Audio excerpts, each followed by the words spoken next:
तर आपण हे कोंबड्याच्या घरात टाकू आणि कोंबड्या बघा तुम्ही कशा खातात. जर आपण अंड्यावरती बसवलं का तर ती पिल्ले काढीन. तर हे बघू शकता किती मोठं झालं आहे, माझ्या पायासोबत कम्पेअर करा. आपला गुन्ह्या आणि पलीकडे टोजो. ऐ गुन्ह्या काय म्हणतो, आज माराय नाही गायचे, मारायला लागले थोडं थोडं. गुन्ह्या शांतवास आणि टोजो. तर स्वागत आहे तुमचं एक नव्या व्हिडिओमध्ये. आणि आता मी चाललेलो आहे गुन्हे आणि टोजो आहेत का त्यांना खायला आणायला, म्हणजे गवत काढलेलं आहे शेतामध्ये, ते त्यांना आपण चारा आणून टाकूत. तुम्हाला मी कंटेंट क्रिएशनचं एक डार्क रिॲलिटी सांगतो. जेव्हा मी पुन्हा प्लॅन बनवतो का व्हिडिओ बनवायचा, तेव्हा व्हिडिओ बनत नाहीत. आणि जेव्हा माझा काही प्लॅन नसतो, जेव्हा मी असंच फ्रँकली काय पण करत असतो, तेव्हा माझे म्हणजे व्हिडिओज बनतात. म्हणजे हे खूप डिफिकल्ट आहे. तर मी आज कुठं गेलेलं नाही, काय नाही, घरीच आहे. आणि तुम्हाला दाखवतो आता मी शेवग्याचं झाडं आपले मित्रांनो. तर हे बघू शकता किती मोठं झालं आहे, माझ्या पायासोबत कम्पेअर करा. म्हणजे माझ्या गुडघ्याच्या वर आलं आहे. आणि हे समोर पण तेवढेले झालेत. आपले शेवग्याचे झाडं खूप मोठे झालेत. शेवग्याचे झाडं खूप मोठे झालेत. ते केव्हा का म्हणते ते माहिती का आपल्याला, जेव्हा आपला फार्म मोठा होईल, म्हणजे जेव्हा आपल्याला फार्म तिकडे एक्सपांड करायचं आहे. कारण की तुम्ही विचार करा, जर तुम्ही नंतर लावले, म्हणजे कंपाऊंड केल्यानंतर तिथे शेवग्याचे झाडं लावले, तर त्याने काय होईल माहिती का, कोंबड्या त्याला खात्यान, लहान लहान असताना त्याचे पानं खात्यान, त्याला त्याचा कर खात्यान, आणि म्हणजे ते मोठ्याला होऊ शकणार नाही. आणि मग तुम्हाला त्याला जाळी करायला लागेल, ते करायला लागेल, खूप कुटाण्याचं काम आहे ते. त्यापेक्षा इझी हेच असेल की तुम्ही त्याला हे करा, म्हणजे अगोदर लावा 3 महिने अगोदर, आणि नंतर कंपाऊंड करा. काय आपलं शेत कोथिंबीर बघू शकता आपली. ही कोथिंबीर किती मोठ्याली झाली. आणि तिकडं पालक पण आहे.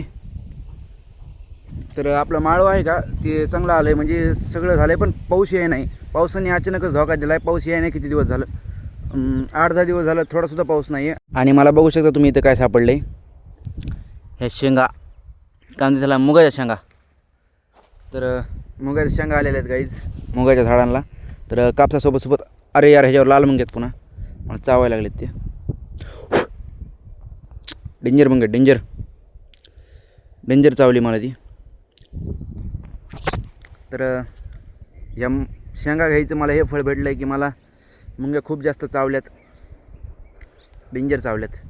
आता बघूत आपण आपल्या कोंबड्यांचे काय हाल आहेत. म्हणजे माझ्या मागं आहेत कोंबड्या, तर त्यांना काय खायला टाकायचं बघूत आपण. आणि काही गोष्टी मी फक्त म्हणतच नाही, करून दाखवत असतो. आणि ती आहे ही.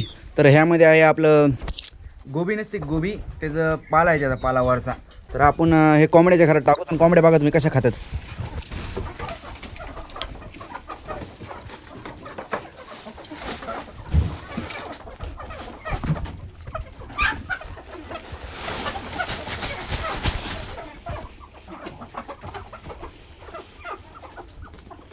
बघू शकता. तर कोंबड्यांना तुम्ही हे पण टाकू शकता मित्रांनो. इतकं चांगलं आहे हे टाकणं, कारण की ह्यापासून आपलं फीड कॉस्ट पण वाचतो. आणि दुसरी गोष्ट म्हणजे त्याला न्यूट्रिशन पण भेटतं. आणि अजून एक मेन गोष्ट म्हणजे आता काय झालं तुम्हाला दाखवतो मी, ती आहे ही गोष्ट. तर ही कोंबडी आपली आहे का, अशी जवळ गेली का कसं करायला लागली बघा. तर म्हणजे ती खूड झालेली, तर खूड कोंबडी आहे ती. तिला जर आपण अंड्यावरती बसवलं का तर ती पिल्ले काढीन. म्हणजे आपल्याला तिला बसवायचे. ह्या डब्यामध्ये आहे ती खूड आहे ती. म्हणजे मी जवळ गेलो तरी तुम्ही बघू शकता, मी असं हात केला तरी ती जात नाही बाहेर.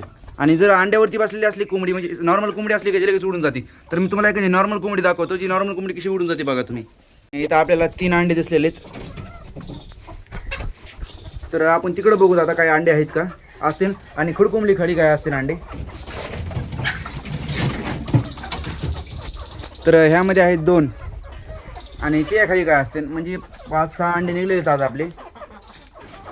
आणि त्यांना पाणी पाजण्यासाठी तुम्ही एक वस्तू यूज करू शकता, आणि ती आहे हे भांडं. तर हे भांडं पाणी पाजण्यासाठी कमी यूज करायचं तुम्हाला मी त्याचं कारण सांगतो. तर हे आहे मातीचं. तर ते मातीचं भांडं असल्यामुळे गार होतं लवकर, आणि गार होतं म्हणजे त्यातलं पाणी पण गार राहतं. आणि त्यांनी कोंबड्यांना जास्त रोग कमी येण्याची शक्यता असते, कारण की रोग येत नाही. जेव्हा गरमी असते तेव्हा त्यांना रोग येतात. तर आता बघा शकता तुम्ही पाणी कसं प्यायला लागली ती, कारण की तिला गार पाणी लागतं ते, आणि चांगलं असतं त्यांच्या आरोग्यासाठी गार पाणी. त्याच जागी जर तुम्ही एखाद्या स्टीलच्या भांड्यामध्ये कायमध्ये पाणी ठेवलं किंवा प्लास्टिकच्या ह्यात, तर ते गरम होणार, आणि ते गरम झाल्यावर कोंबड्याला पाणी पिऊ वाटणार नाही, आणि तुमचं ओव्हरऑल जे अंड्याचं प्रोडक्शन आहे किंवा कोंबड्यांची हेल्थ सगळं खराब होणार. तर हे काय प्रिकॉशन्स आहेत जेव्हा तुम्ही त्यांना पाणी ठेवता, किंवा असं म्हणजे छोट्या छोट्या गोष्टी असतात ते इम्प्रूव्ह करायला लागतात. आणि त्याने आपल्या कोंबड्यांचं जे म्हणजे ओव्हरऑलमध्ये आपलं चांगल्या अंड्यांची गुणवत्ता वाढते, किंवा अंडे चांगले निघतात. आणि आता रोजसारखे संध्याकाळचे 6 वाजलेलेत, आणि मी पुढं बघू शकता कोंबड्या सोडलेल्या आहेत. तर आता मला काही काम नाही आहे. थोड्या वेळाने मला व्हिडिओज एडिट करायचे आहेत आणि सोडायचे आहेत. तर माझे कोंबड्यांचे व्हिडिओ चांगले चालायला लागले तर गाईज ॲटलिस्ट माझं चॅनल ग्रो तरी व्हायला लागले. तर keep supporting, keep loving and subscribe for another नवीन व्हिडिओसाठी सबस्क्राईब करा. Thank you for watching.